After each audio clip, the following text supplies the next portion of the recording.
Что вы знаете об особо охраняемых природных территориях? Что они есть. И больше ничего, если честно. Знаем, что они особо охраняются и что это территории. В этих территориях нельзя мусорить, наверное. Их нужно сохранять, соответственно, не разрушать, не уничтожать. Что там нельзя, есть такие тоже заказники, заповедники, да, ловить рыбу. Там эксклюзивные такие растения живут. Юга-2 должен быть и Печорно-Лыжский заповедник. Может быть, еще есть какие-то, но я их не знаю. Ничего не знаю. К моему стыду, наверное, да. В заповеднике там нельзя ничего трогать, нельзя кормить. А в заказнике национальной парке можно кормить и ходить и смотреть.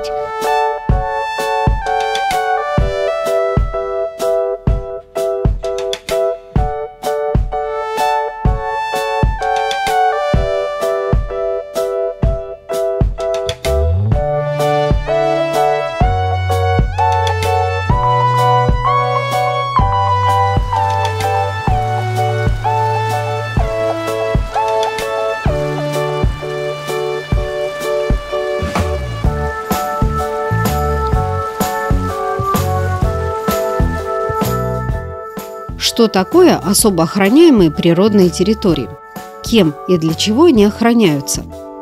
Эти вопросы в эпоху активного освоения наших северных территорий должен задать себе каждый. Ведь в ответах на эти вопросы заключается будущее наших детей и внуков. Потому что без охраняемых территорий человек может забыть, как выглядела природа в ее первозданном виде.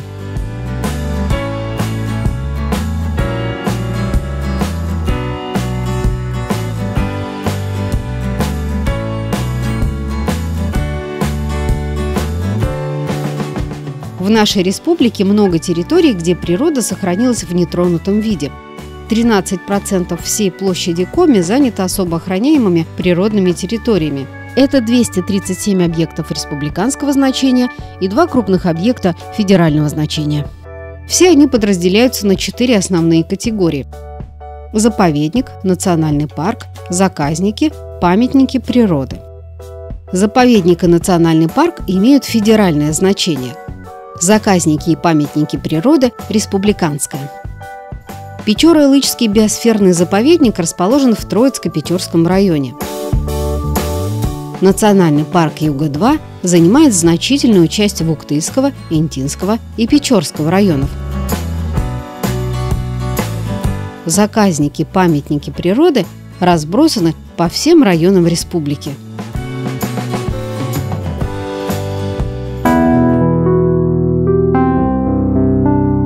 Печоро-Илычский заповедник – объект всемирного наследия ЮНЕСКО. На территории заповедника запрещена любая хозяйственная деятельность, включая сбор грибов и ягод. Вместе с тем, заповедник является природоохранным, научно-исследовательским и эколого-просветительским учреждением. Его цель – сохранение и изучение естественного хода природных процессов и явлений, отдельных видов сообществ растений и животных, типичных и уникальных экологических систем. В задачи заповедника входит охрана природных территорий, проведение научных исследований, в том числе и ведение летописи природы, проведение экологического мониторинга, экологическое просвещение и подготовка специалистов в области охраны окружающей среды.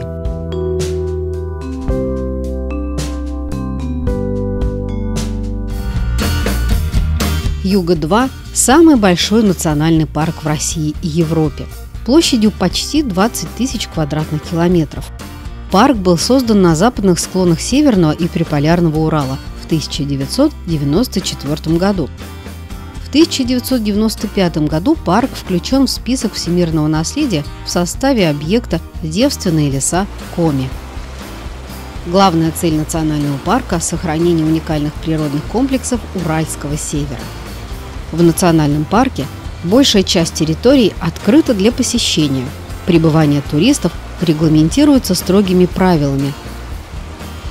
Однако главная функция национальных парков именно в том, чтобы создать все условия для отдыха людей и общения с дикой природой. В национальном парке для этого можно строить дороги, кемпинги, прокладывать маршруты, делать настоящие туристические базы.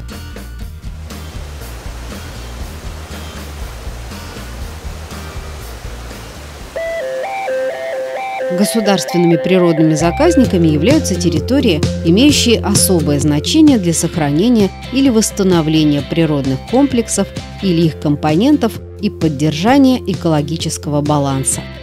Большинство республиканских заказников – болотные. В советское время они были созданы для сохранения болот, которые тогда активно осушали в целях ведения сельского хозяйства. В будущем с некоторых богатых болотами территорий, скорее всего, будет снят статус ООПТ, поскольку ушла в прошлое программа мелиорации. В заказниках Республики Коми сохраняется среда обитания редких видов растений, находящихся под угрозой исчезновения. Например, в нашей республике созданы заказники специально для сохранения редкого вида орхидеи – Венерина башмачка.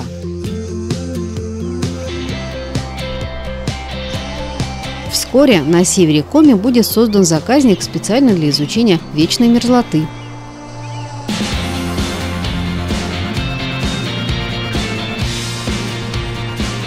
Памятники природы – уникальные, невосполнимые, ценные в экологическом, научном, культурном и эстетическом отношениях природные комплексы, а также объекты естественного и искусственного происхождения. Памятником природы может быть водопад, уникальное геологическое обнажение, пещера, озеро или редкое дерево. К примеру, в Коми одним из геологических памятников является скала Лёк-Ис, расположенная на правом берегу реки Илыч в Троицко-Печорском районе.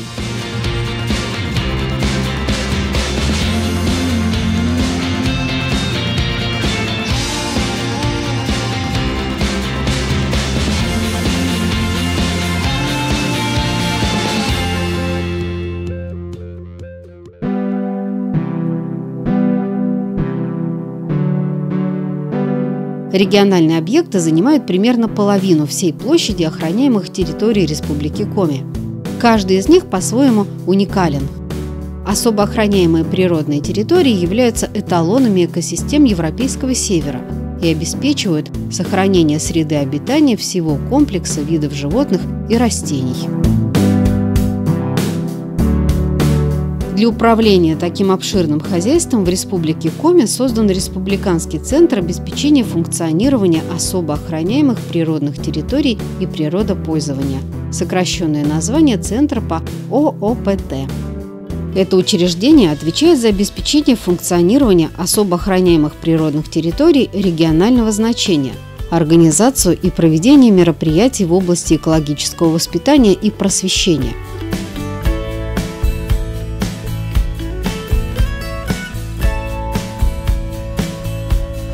Андрей Сергеевич, как раз пришел факс с Усколома. Центром по ООПТ в настоящее время руководит Александр Алексеевич Ермаков. И вот восстанавливается уже растительность. Мы видим, что хорошо восстанавливается сосняк. Для планеты Земля и именно для людей важно сохранить те уникальные объекты, которые мы сегодня имеем и которые часто находятся под угрозой, связанные с хозяйственным освоением территорий. Но для того, чтобы сохранить редкий вид, нужно сохранить его среду обитания. И поэтому основное направление – это сохранять весь комплекс. Особо охраняемые природные территории, сокращенно ООПТ, нужны для того, чтобы мы, наши дети и внуки, имели возможность не только насладиться нетронутой природой, но и умело, не разрушая ее, пользоваться всеми дарами. ООПТ созданы по предложениям ученых Коми научного центра Российской академии наук и служат прежде всего для изучения взаимосвязей всех компонентов природных комплексов. Без знания этих законов нельзя организовать рациональное использование природных ресурсов и тем более восстановление в случае нанесенного ущерба. Специально приезжали сюда датчане и голландцы, чтобы изучать процессы в естественных экосистемах. Они пытаются создавать искусственные экосистемы, изучая закономерности в естественных экосистемах. В Дании с 1600 года площадь лесов увеличилась в 4 раза. Они создают искусственные, но для того, чтобы искусственную систему создать, чтобы она была устойчивой, чтобы она правильно функционировала, необходимо знать естественные процессы. И вот это имеет очень большое значение.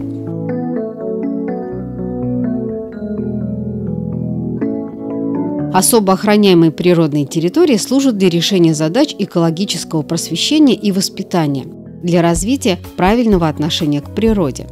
В Усть-Куломском районе для этого второй год подряд организуется летний оздоровительный экологический лагерь «Морошка». Подростки получают здесь навыки изучения природной среды, разрабатывают и защищают свои проекты экологической направленности. Такой лагерь в районе, на территории которого расположены 27 особо охраняемых природных территорий, пока единственный в республике.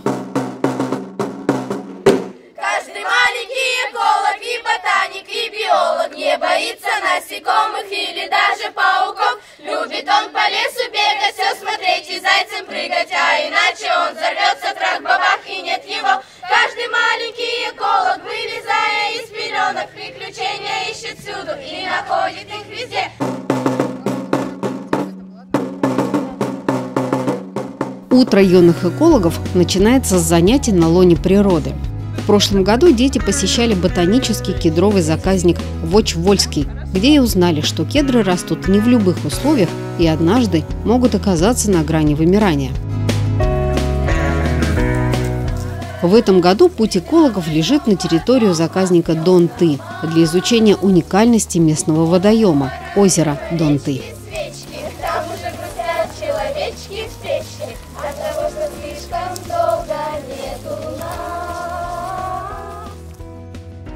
Когда Ольга Николаевна приезжала... Анна Потоцкая во время учебного года учитель биологии и географии в Усть-Куломской школе. На каникулах вожатая и ведущая развивающих занятий в лагере. Анна Александровна полагает, что большинство экологических бед от невежества. 9, 10, 11 и вот еще 12-я ветка. Как человек относится к природе? Он ее губит. Во-первых. А почему он ее губит? Самое основное, он не знает природу. Если бы он знал, если бы он изучил эту природу, то он бы уже знал, задумался об этом, о следствии вот того, что нас ждет в будущем. Каждый участник лагеря выбрал свое направление деятельности. Репортеры проводят фотосессии в мире живой природы. Исследователи изучают флору и фауну, а юные корреспонденты пишут заметки из жизни жуков и растений.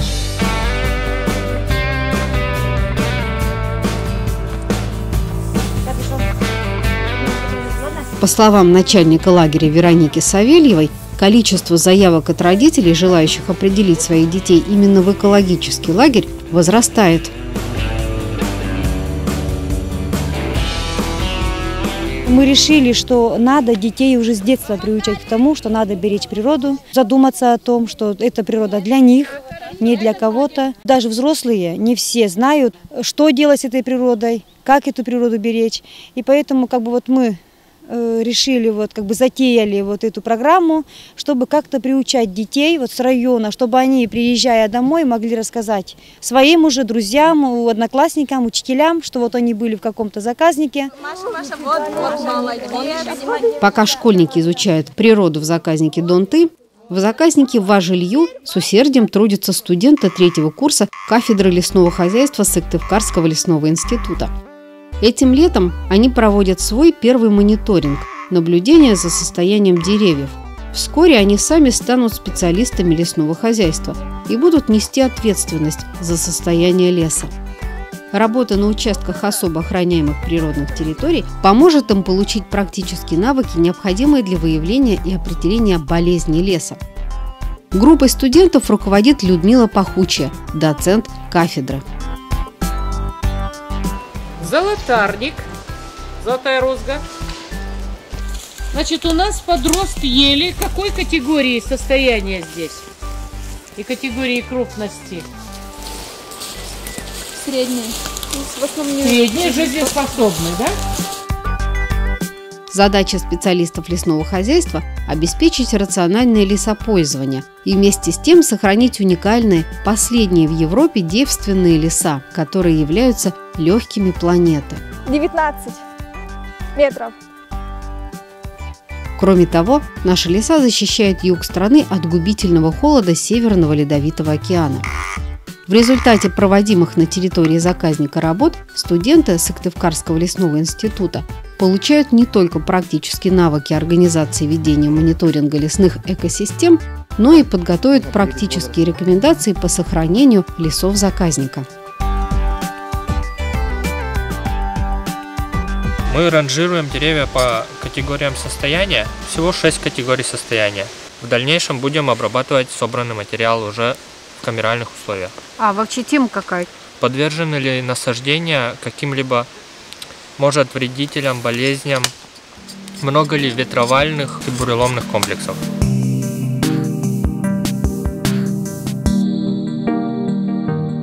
Заказник Важелью организован в 1993 году. Здесь встречаются очень редкие виды растений, однако участок заказника не из простых. Он является местом отдыха жителей города Сыктывкара и Сыктывдинского района, соседствует с лыжным стадионом.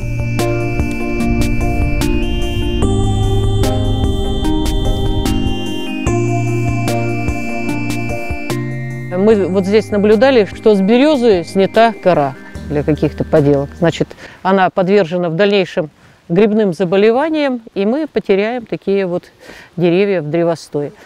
Здесь происходит сильное уплотнение почвы, и как следствие деревья теряют свою устойчивость, растут хуже.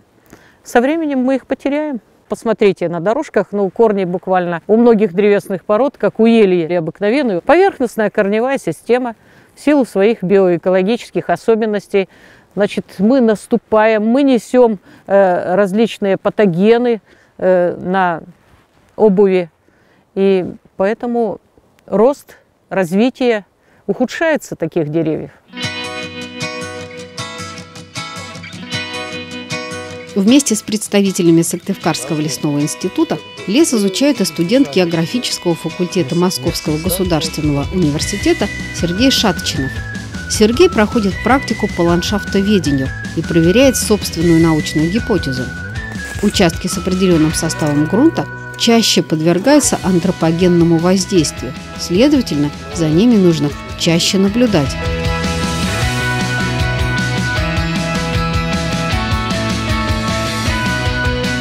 Я провожу стандартные ландшафтные исследования, то есть описание почвы, описание растительности, форм рельефа, также делаю предположения о происхождении данного ландшафта и о его дальнейшей естественной трансформации. Я хочу с наибольшей точностью сделать предположение, какой ландшафт вероятнее всего может подвергнуться таким изменениям, а какой менее. Я считаю, что самый привлекательный для человека ландшафт – это боры-беломошники, которые имеют хорошего качества древесину и много грибов. То есть помимо вырубок также еще вытаптывание лишайников белых.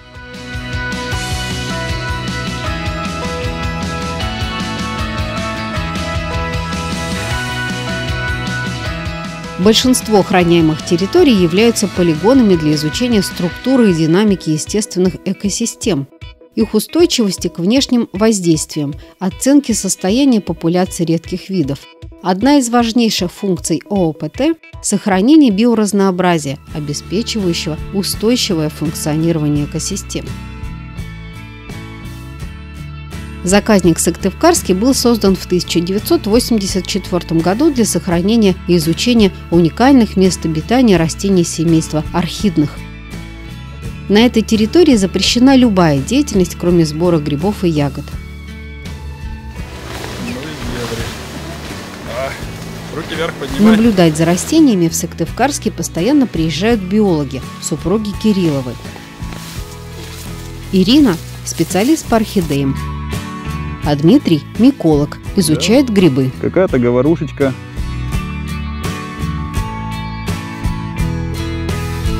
Здесь сохраняется крупнейшая популяция башмачка настоящего. Это первое охраняемое в мире растение.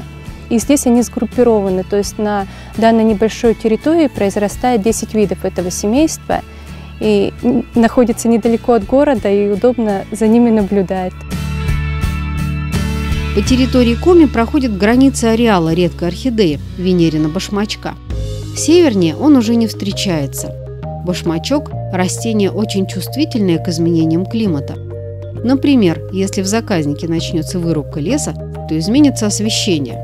Орхидея не выдержит избытка освещенности и конкуренции со светолюбивыми растениями. Кроме того, эта орхидея очень красива, а потому легко может стать добычей нерадивых дачников и превратиться из дикого цветка в дачно-декоративный. У орхидных очень интересные семена. Они у них мельчайшие и состоят просто из зародышей и оболочки. В одной коробочке содержится от 7 до 8 тысяч семян. Они похожи на пыль, они разлетаются ветром, но прорастают далеко не все. Они могут прорасти, если только встретятся с самосовместимым грибом, которым дают им все питательные вещества. И несколько лет они живут под землей в виде протокорма и питаются за счет гриба. И только через несколько лет появляются над землей первые листочки. А зацветает башмачок вот от прорастания семени только через 10-15 лет. Кандидат биологических наук Дмитрий Кириллов определяет видовой состав грибов, без которых, уверяют ученые, лес не может существовать. На данный момент в заказнике Сыктывкарском известно более 150 видов грибов. Без грибов в природе очень плохо. То есть они выполняют наиглавнейшую роль. Всю накопленную органическую массу, которая отмерла, они участвуют в ее разложении. То есть они возвращают вот эти вот все питательные вещества, которые были в органике накоплены, да, вот в отмерших ветках, вот в древесине. Они все обратно в естественный круговорот питательных веществ возвращают.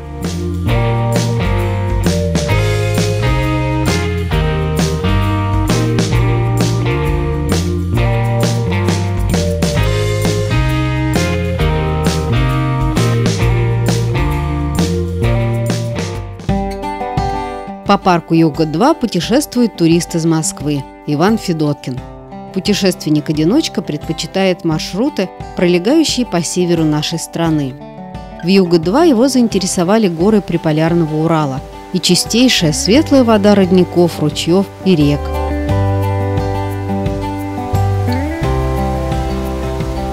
Маршрут Ивана Федоткина занял 9 дней, за время которых он полюбовался красотами Приполярья. Смог побыть наедине с собой и с первозданной природой, вдали от суеты мегаполиса. Посмотреть все-таки хочется красоты севера России, поразмышлять над тем, что мы значим в этом мире по сравнению с этими суровыми красотами на фоне этих гор, рек, первозданной природы. Особо охраняемая природная территория – это еще и место, где можно окрепнуть духом и развить в себе чувство прекрасного.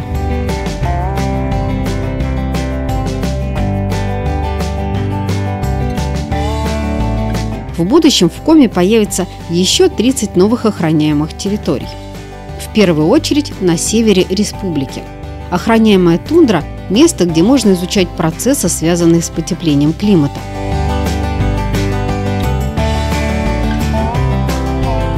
Кстати, инициаторами создания новых ООПТ могут выступать не только ученые, но и общественные организации и обычные граждане. Для создания ООПТ необходимо провести всестороннее обследование территории, подготовить научное и экономическое обоснование. Ведь на охраняемой территории будут введены необходимые ограничения на хозяйственную деятельность. Важно соблюдать баланс между экономикой и экологией. За соблюдением режима охраны отвечает Центр по ООПТ при поддержке других органов надзора. Охрана всех природных территорий осуществляется в соответствии с действующим законодательством Российской Федерации и законодательством Республики Коми. За нарушения, которые допускаются лицами, предусматривается административная ответственность. Для граждан это штрафы в размере от 3 до 4 тысяч, для должностных лиц от 15 до 20 и для юридических лиц от 300 до 500 тысяч рублей. плюс конфискация орудий совершения правонарушений. Ведите себя как дома или как на работе. Не сорите, где попало. Вот это самое основное требование. Вот практика подсказывает, что убрать за собой мусор гораздо легче, чем потом этот недостаток устранить.